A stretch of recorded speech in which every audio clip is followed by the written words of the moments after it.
বিমানটি ভেঙে পড়ার মাত্র কয়েক সেকেন্ড আগে সেখানে কিন্তু পাইলট এটিসি কে জানান যে ইঞ্জিন ইস্যু হচ্ছে। এই মুহূর্তে আমরা আপাতত এই খবরটি পাচ্ছি, পরিষ্কারভাবে জানিয়ে রাখতে চাইবো সম্ভবত ইঞ্জিন ইস্যুতেই হয়তো ভেঙে পড়েছে এই বিমানটি।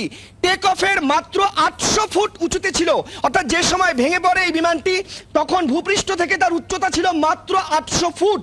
আমরা ছবিতেও তেমনটা দেখতে পাচ্ছি এবং সেই সময় কিন্তু পরিষ্কারভাবে এটিসি কে জানিয়েছিলেন পাইলট যে ইঞ্জিনে একটা মারাত্মক ইস্যু হচ্ছে এবং সেখানে কিন্তু একটা মারাত্মক কম্পন অনুভব হচ্ছে বিমানের ভেতরে। এইটা কিন্তু এই মুহূর্তে আমরা আপডেট পাচ্ছি। এই বিমানটি কেনা হয়েছিল 2013 সালে, যার মধ্যে 238টি সিট রয়েছে একেবারে ইকোনমি ক্লাস এবং বিজনেস ক্লাস রয়েছে 18টি। এই বিমানটিতে সাময়িকভাবে কোনো সমস্যা ছিল না।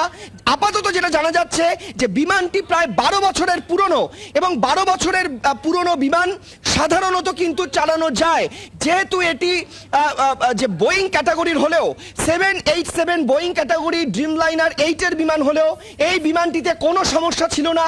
আজকেই এই বিমানটির প্রথম রওনা ছিল, ফলে বিমানটি একেবারে সুস্থ সবল ছিল, বিমানে কোনো সমস্যা ছিল না। কিন্তু বিমানটি টেক অফের সময়ই কিন্তু দেখা যায় গন্ডগোল, প্রবল ঝাঁকুনি হতে শুরু করে এবং এটিসিকে সেই সময় পাইলট জানান যে বিমানের যান্ত্রিক গোলযোগ ধরা পড়েছে, প্রবল সমস্যা হচ্ছে, বিমানটি ভয়ঙ্করভাবে কাঁপছে।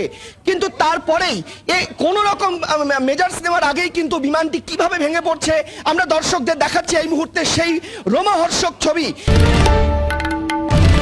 বাংলার আওয়াজ, বাঙালির আবেগ, জি 24 ঘন্টা।